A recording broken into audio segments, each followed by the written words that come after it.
आणि तर जाऊया थेट लोकसभेमध्ये राहुल गांधी बोलतायत। कितना भी अनाज सब्जी फल खरीद सकता है, जितना भी खरीदना चाहता है खरीद सकता है। तो अगर खरीदी देश में अनलिमिटेड खरीदी होगी तो मंडी में कौन जाएगा? मंडी में कौन जाके खरीदेगा? तो पहले कानून का कंटेंट मंडी को खत्म करने का है। इसका लक्ष्य मंडी को खत्म करने का है। दूसरे कानून का कंटेंट क्या है कि बड़े से बड़े उद्योगपति जितना भी अनाज, जितना भी फल, जितनी भी सब्जी स्टोर करना चाहते हैं वो स्टोर कर सकते हैं। कोई लिमिट नहीं, जितना वो होल्ड करना चाहते हैं कर सकते हैं। दूसरे कानून का कंटेंट एसेंशियल कमोडिटीज एक्ट को खत्म करने का। दूसरे कानून का कंटेंट जमाखोरी को अनलिमिटेड तरीके से हिंदुस्तान में चालू करने का। अब तीसरा भी कानून है। तीसरा कानून का कंटेंट जब एक किसान हिंदुस्तान के सबसे बड़े उद्योगपति के सामने जाकर अपने अनाज के लिए, अपनी सब्जी के लिए, अपने फल के लिए सही दाम मांगे तो उसे अदालत में नहीं जाने दिया जाएगा। तीसरे कानून का कंटेंट आपको याद होगा,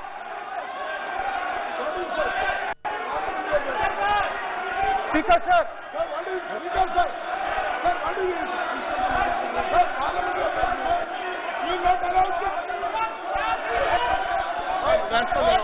डरते क्यों? छोड़ो, तू हिलिया छोड़। स्पीकर सर, दादा स्पीकर सर, आप बजट फैमिली प्लानिंग का, आप बजट पर बात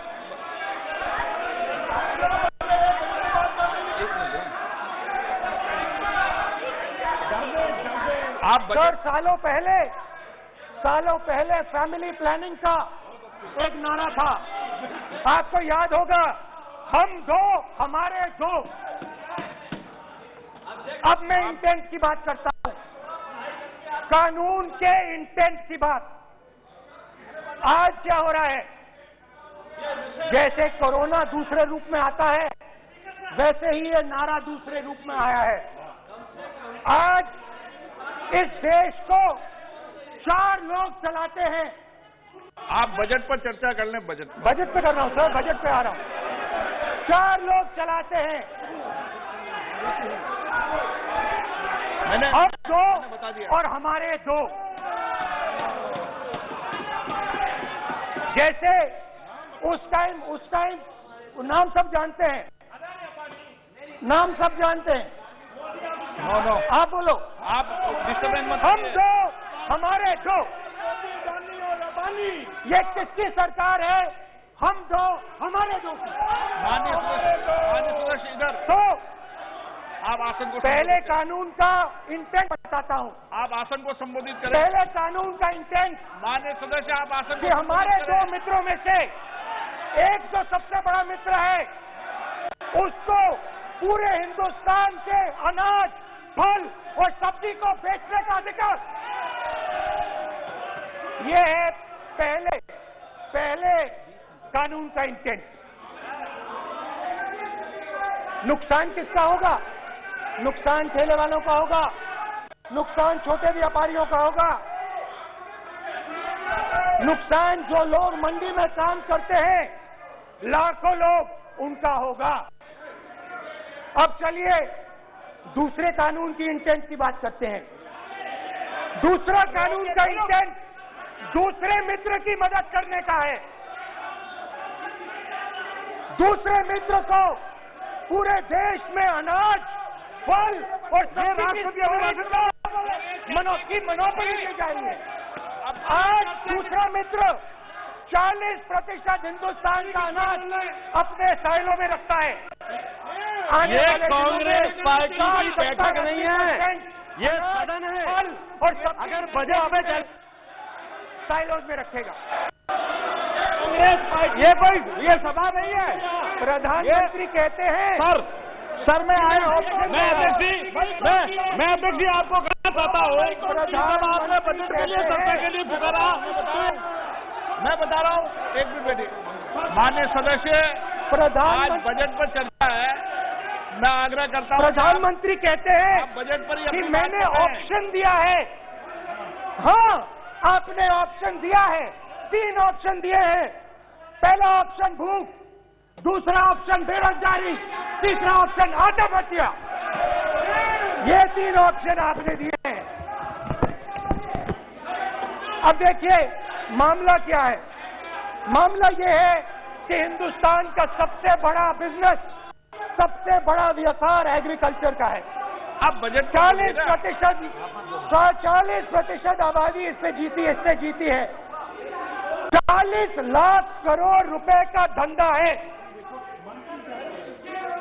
इसमें किसानों को फायदा मिलता है,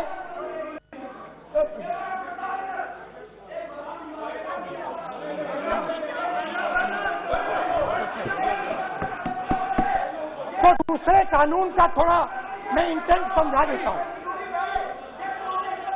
दूसरे कानून का इंटेंट है, पानी दो, पानी गिर जाएगा, पानी दो। दूसरे कानून का इंटेंट है कि एक व्यक्ति को आप पूरे देश के अनाज की स्टोरिंग की मोनोपोली दे दो, और जब किसान अपने अनाज के लिए सही दाम मांगने जाएगा तो जिसके पास स्टोरेज की मोनोपोली होगी वो मार्केट में अनाज डालेगा और किसान से कम पैसे में खरीद करेगा। और जब वही किसान कंज्यूमर बन के अपना ही माल खरीदने जाएगा तो वही व्यक्ति अपने गोदाम से बजट पे चर्चा है सर, बजट पे चर्चा है। राष्ट्रपति अभी भाषण पे आपने चर्चा समाप्त कर दी, प्रस्ताव पास करके राष्ट्रपति जी को भेज दिया। अब उसी पे चर्चा करके राष्ट्रपति जी का भी और आपका भी अपमान कर रहे हैं सर। ये आपका भी अपमान कर रहे हैं, सबका भी अपमान कर रहे हैं सर। ये कि इस देश की जो रीढ़ की हड्डी है, किसान, मजदूर, छोटे दुकानदार, व्यापारी, उस रीढ़ की हड्डी को तोड़ के टुकड़े टुकड़े करके 2 मित्रों को दे दो। Sir rule 218 sir, rule 218 sir, rule sir, the debate on appropriation bill shall be restricted. The debate on appropriate bill shall be restricted to the matters of the public importance or administrative costly employed in the grants covered by the bill, which have not already been raised, while the relevant demands of grants were under consideration. I would like to remind him that he should restrict his speech to the budget, number 2, and he is claiming that 40% of the groceries and other things, vegetables, they are kept in Adani's and Ambani's place. Let him prove that. Wherefore, he should place it on the table. He should place it on the table. Where can he get all these documents? Statistics कहाँ से आए? इसको authenticate करना है। Report में नहीं जाएगी। चलिए, बैठिए। आप बोलने दे रहे हैं क्या? सर आपने माइक बंद कर दिया। बोलने दीजिए। बैठिए। माइक बंद कर दिया सर आपने। सर बैठिए। आप तो डिस्टर्बेंस कर, आप बोलने दीजिए ना। आप कोई रूल बता रहे हैं क्या? आप कोई रूल बता रहे हैं? अधीर रंजन जी, अधीर रंजन जी, अधीर रंजन जी को बता रहे हैं।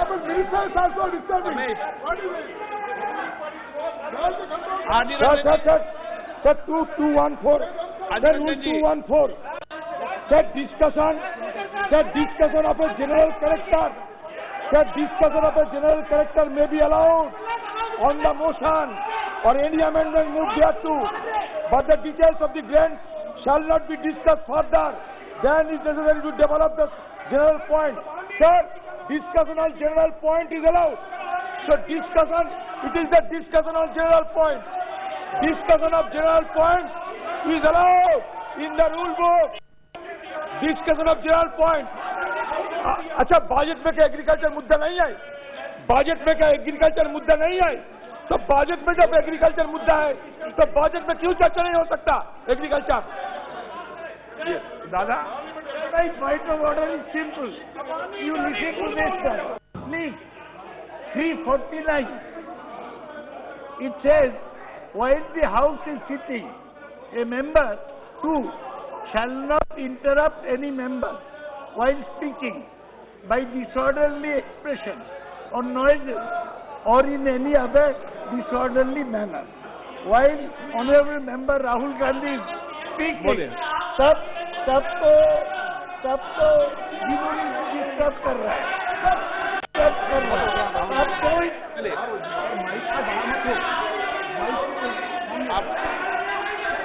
आप ये क्या कल नहीं था क्या? कल नहीं था?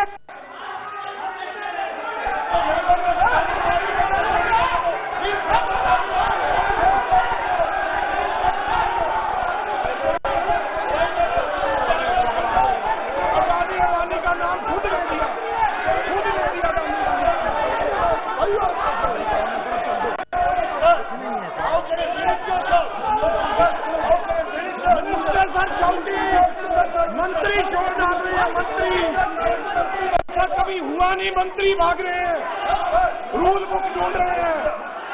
अरे क्यों घबरा गए? अभी तो बोले ही 5 मिनट है, अभी तो बोले ही 5 मिनट है। तो हम दो हमारे दो,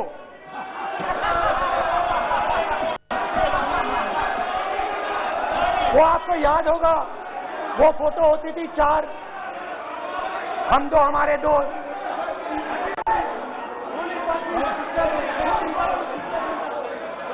क्यूट से चेहरे थे, सुंदर सुंदर चेहरे, मोटे मोटे चेहरे, हम दो हमारे दो। खैर, इससे होगा क्या? जब ये कानून लागू होंगे तो जो इस देश के किसान हैं, इस देश के मजदूर हैं, छोटे व्यापारी हैं, इनका धंधा बंद हो जाएगा। इनमें से किसानों की खेत चली जाएगी, किसान को सही दाम नहीं मिलेगा, छोटे दुकानदारों की दुकान बंद हो जाएगी और सिर्फ 2 लोग, हम दो और हमारे दो इस देश को चलाएंगे। हिंदुस्तान का फूड सिक्योरिटी का सिस्टम है, वो नष्ट हो जाएगा और पहली बार सालों बाद एक बार फिर पहली बार हिंदुस्तान के लोगों को भूख से मरना पड़ेगा। रूरल इकोनॉमी नष्ट हो जाएगी और ये देश रोजगार नहीं पैदा कर पाएगा। ये नई चीज नहीं है, ये आप मत सोचिए कि ये नया अटेम्प्ट है, पहला अटेम्प्ट है, ये पहला नहीं है। ये काम प्रधानमंत्री ने हम दो हमारे दो के लिए पहले नोटबंदी में शुरू किया था। पहली चोट नोटबंदी थी। आइडिया किया था गरीबों से, किसानों से, मजदूरों से उनका पैसा लो, बैंक में डालो और हम दो हमारे दो के जेब में डालो। स्मॉल मीडियम सेक्टर को खत्म कर दिया, किसानों को बर्बाद कर दिया। वहां नहीं रुके, फिर गए जीएसटी, गब्बर सिंह टैक्स, 5 अलग अलग टैक्स और फिर से उन्हीं बेचारों पर आक्रमण, उन्हीं किसानों पर, उन्हीं मजदूरों पर, उन्हीं व्यापारियों पर आक्रमण। फिर कोरोना आता है। कोरोना के समय मजदूर चिल्ला चिल्ला के कहते हैं हमें बस का टिकट दे दीजिए, हमें ट्रेन का टिकट दे दीजिए। नहीं नहीं नहीं, तुम्हें नहीं मिलेगा, तुम पैदल घर जाओगे। एक मिनट प्लीज। मगर टैक्स माफ जरूर होगा, माननीय सदस्य, जरूर होगा। माननीय सदस्य, 5-10 उद्योगपतियों का टैक्स माननीय होगा। सदस्य, एक मिनट बैठिए। मैं माननीय सदस्य से भी आग्रह कर रहा हूं, इधर भी आग्रह कर रहा हूं। माननीय सदस्य, आज बजट पर चर्चा है।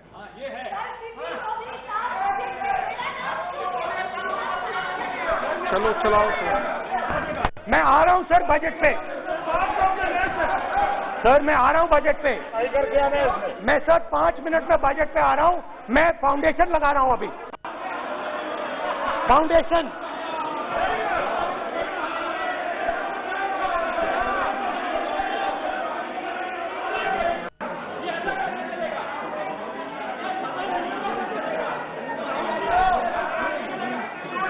तो पहले नोटबंदी, फिर जीएसटी, फिर कोरोना के समय उन्हीं 4, 5, 10 लोगों को पूरा का पूरा कर्जा माफ, 10 लाख करोड़ रुपए जो भी था कर्जा माफ।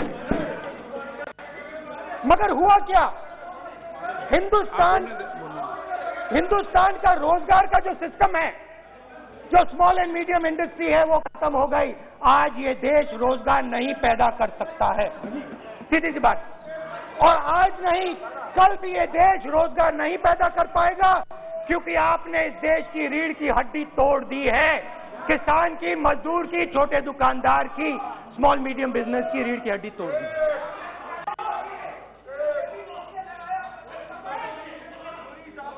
मगर ये मत समझिए कि ये किसानों का आंदोलन है। ये किसानों का आंदोलन नहीं है। आपको बात अभी समझ नहीं आई है। ये देश का आंदोलन है। और ये किसान सिर्फ रास्ता दिखा रहा है, किसान अंधेरे में टॉर्च दिखा रहा है, और एक आवाज से ये पूरा देश उठने वाला है।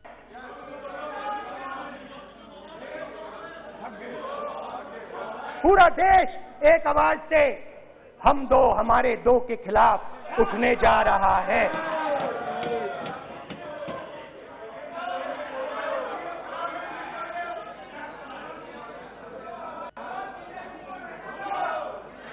और ये याद रखिए, मैं कह रहा हूं, लिख के ले लीजिए।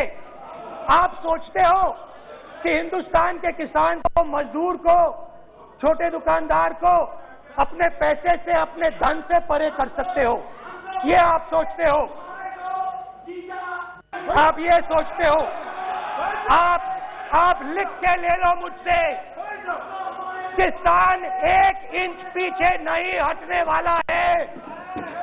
किसान आपको हटा देगा, मजदूर आपको हटा देगा, छोटा दुकानदार आपको हटा देगा, मगर वो पीछे 1 इंच नहीं हटने वाला। आपको कानून वापस लेना ही पड़ेगा। अब बात करते हैं बजट की। जब बजट पर बातचीत करने की बात उठी थी, प्रेसिडेंट एड्रेस पे बात करने की बात उठी थी, तो हमने कहा था, विपक्ष ने कहा था, हमें किसानों के आदर करने के लिए किसानों के सब्जेक्ट पे अकेला बोलने दीजिए। एक साथ हम सब मिलकर किसानों के मुद्दे पे बोलेंगे। स्पीकर सर ने सरकार से पूछा और सरकार ने कहा नहीं, किसानों के मुद्दे पर चर्चा नहीं होगी, बजट पे होगी और प्रेसिडेंट एड्रेस पे होगी। अलग चर्चा किसान के मुद्दे पे नहीं हो सकती। तो प्रोटेस्ट में मैं कह रहा हूं, मैं बजट पे आज यहां टिप्पणी नहीं करने वाला हूं। मैं आज सिर्फ किसान के मुद्दे पे बोलूंगा और उसके बाद मैं अपना मुंह चुप कर दूंगा। अंत में मैं कहना चाहता हूं कि जो 200 किसान शहीद हुए, उनको इन लोगों ने श्रद्धांजलि नहीं दी। मैं सब सांसदों से कहना चाहता हूं, मैं अपने भाषण के बाद 2 मिनट शहीदों के लिए मौन रहूंगा। आप मेरे साथ खड़े हो जाइए। धन्यवाद।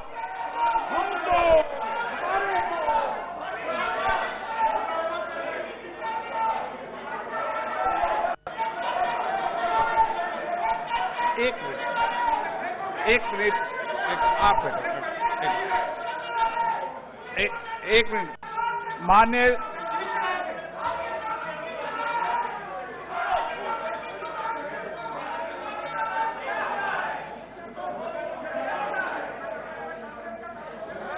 माननीय सदस्यगण, प्लीज बैठिए, मिनट, बैठिए माननीय, प्लीज बैठिए।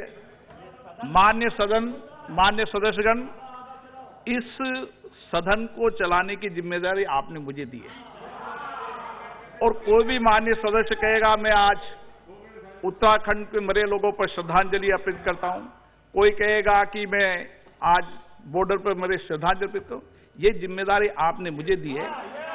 आप बोल रहे हैं तो नहीं, आप बोलने पहले, आप बोल लो, तो बोल रहे तो आप बोलने कहां दे रहे? तो मेरा माननीय सदस्य, आप वरिष्ठ सदस्य हैं, आप सबने मुझे इस अध्यक्ष की जिम्मेदारी दी है। इस तरीके का व्यवहार करना सदन में मैं सोचता हूं कि उचित नहीं है और ये गरिमा में भी नहीं है, क्योंकि इसलिए मैं माननीय सदस्यगण आग्रह करूंगा कि हमें सैनिकों के प्रति सबका सम्मान है, पूरे सदन का सम्मान है, 130 करोड़ जनता का सम्मान है, लेकिन सदन की गरिमा और संचालन की जिम्मेदारी मुझे दी है। आप कभी भी कोई ऐसा विषय तो मुझे लिख कर दें, मैं आपके विषय पर सभी लोगों से चर्चा करके आदर करूंगा, लेकिन कम से कम सदन चलाने की जिम्मेदारी जिसको आपने दी है उसको करें। मैं देखूंगा इसको, ठीक है। अनुराग ठाकुर जी, माननीय सदस्य प्लीज, आपको याद नहीं दी मैंने, आपको याद नहीं, आपका कोई नोट नहीं हो रहा।